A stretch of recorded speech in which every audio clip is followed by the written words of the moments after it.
des amendements proposés, enfin un amendement notamment sur la question du changement de prénom de l'enfant quand il ne se sent pas du genre auquel il est censé appartenir.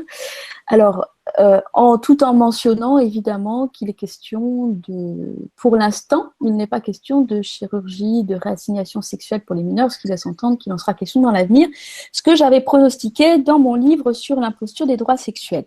Alors, le genre, c'est une sous-catégorie des droits sexuels. Je ne vais pas revenir sur tout ce que j'ai pu déjà développer, mais le droit sexuel, ça n'a déjà pas vraiment de sens, de donner des droits à la sexualité. Simplement, ce qui nous préoccupe quand même grandement, c'est ce qui concerne le statut de l'enfant, parce qu'on est bien d'accord que les adultes font ce qu'ils veulent au niveau de ce qu'ils font au lit, mais la question, c'est que quel statut donnons-nous à l'enfant et comment le protégeons-nous, d'une part d'une sexualisation précoce, d'autre part d'une idéologie.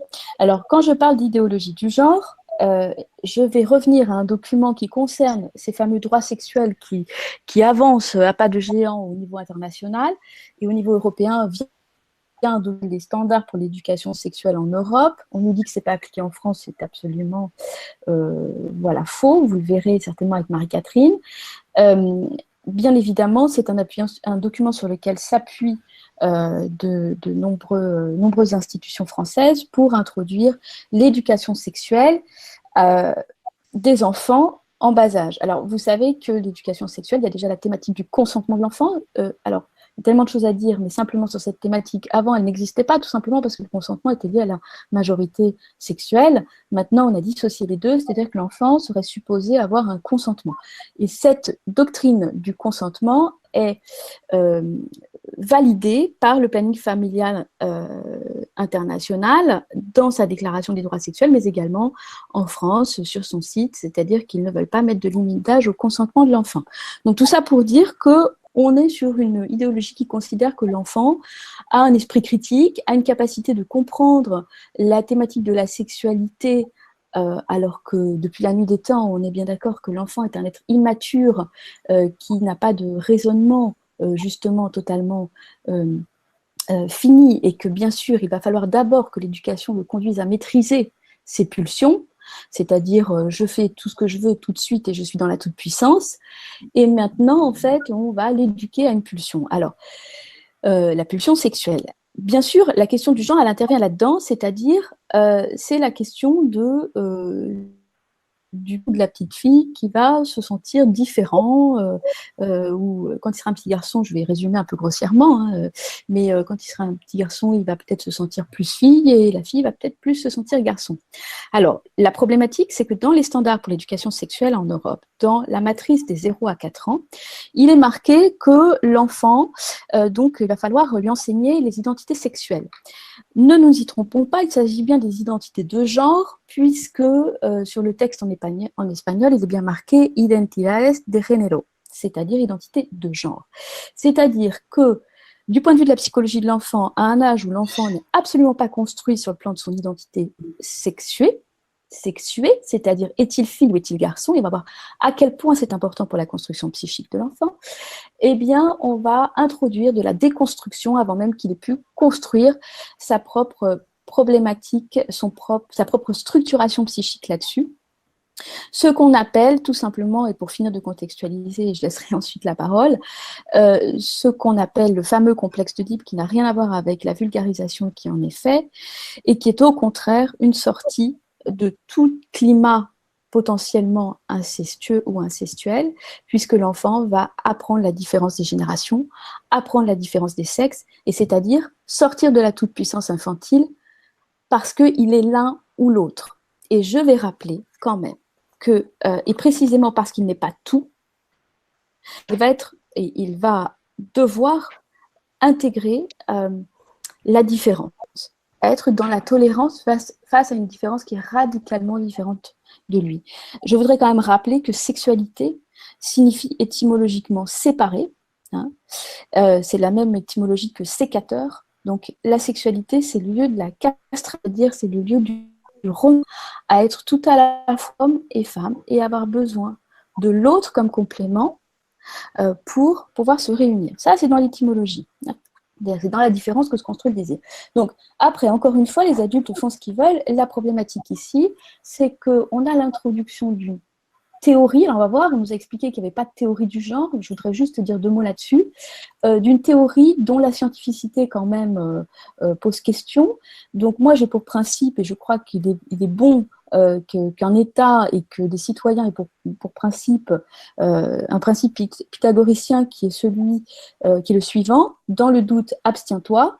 Donc là, on a des gens qui sont dans une certitude délirante sur une certitude, qui impose cette certitude sur une idéologie du genre à l'intégralité de la population, et qui, si elle entend avoir un esprit critique, simplement questionner, devient discriminante, au sens où la discrimination maintenant veut dire persécuter. Donc ça n'a plus le droit de juger et d'essayer de séparer les choses par un esprit critique, ce que veut dire discriminer. En réalité, on persécute dès qu'on peut amener une différence dans le raisonnement, un esprit critique. Donc je voudrais juste terminer sur, on nous a expliqué que ce n'était pas une théorie. Donc, si ce n'est pas une théorie, qu'est-ce que c'est? Parce qu'une théorie, c'est quand même un raisonnement sur lequel on va fouiller. Donc, si ce n'est pas une théorie, est-ce que c'est une pratique? Et si ce n'est pas une théorie, donc c'est-à-dire qu'il n'y a pas de concept, c'est une idéologie. Donc, qu'est-ce que c'est le genre, sachant que, alors, on nous dit qu'on n'a pas le droit de l'utiliser quand même, cet argument, mais tout de même, le créateur du concepteur du genre au sens sexué, grammatical, littéraire, John Monnet, un espèce de chercheur néo-zélandais qui intervenait dans les officines Kinsey. Je ne vais pas revenir sur ce qui était Kinsey ni ce qu'il a promu ni avec qui il a travaillé, mais tout de même, on peut quand même souligner les accointances de Kinsey, de criminels qui voyaient des orgasmes sur les nourrissons, avec un officier nazi, von Balusek, qui lui faisait ses reports de ses crimes sexuels commis sur les enfants, donc pour, disons, des recherches. Donc John Monnet faisait partie de l'officine Kinsey, a fait partie de CIECUS, donc ce fameux organisme qui est dit scientifique, dont la scientificité intervient entre guillemets pour les standards pour l'éducation sexuelle en Europe, et qui est en fait l'organisme de pédagogie sexuelle des officines Kinsey.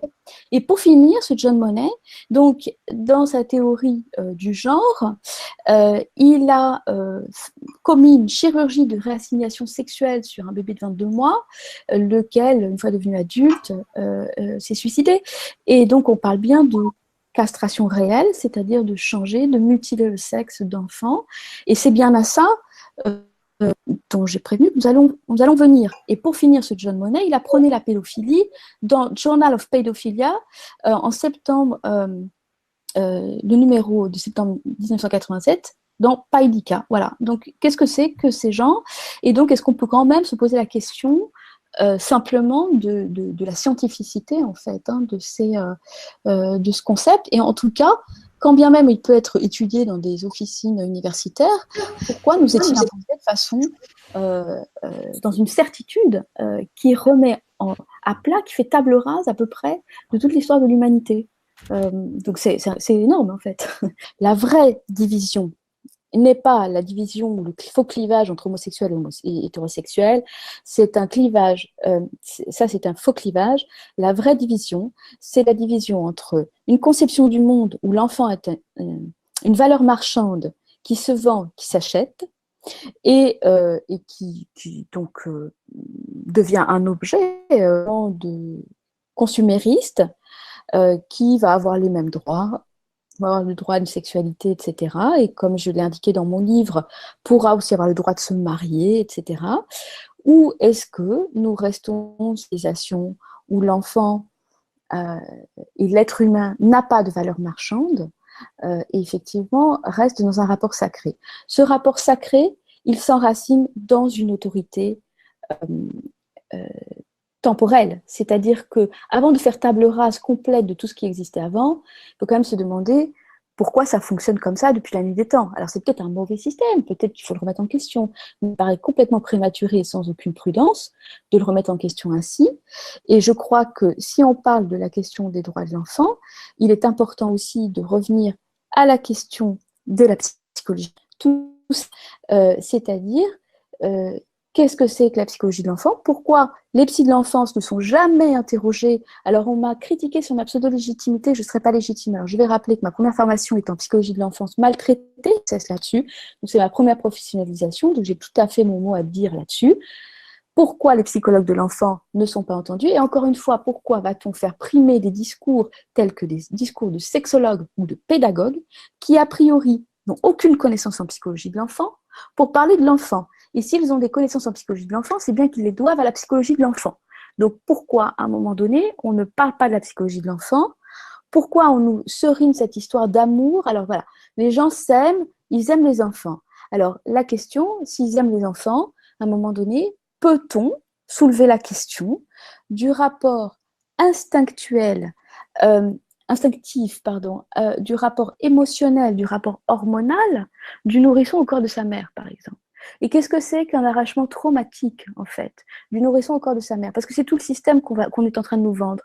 Donc moi, je crois que la ligne de démarcation maintenant aujourd'hui, elle est entre les gens qui sont OK pour dire que tout a un prix, que finalement, l'ado peut se prostituer pour payer ses études, que finalement, le corps a une valeur marchande, et l'humain a une valeur marchande, et les autres, qui considèrent que l'être humain a une dimension sacrée, et qu'elle se retrouve effectivement autour de la naissance, autour de la problématique d'incarnation et autour de la problématique de filiation.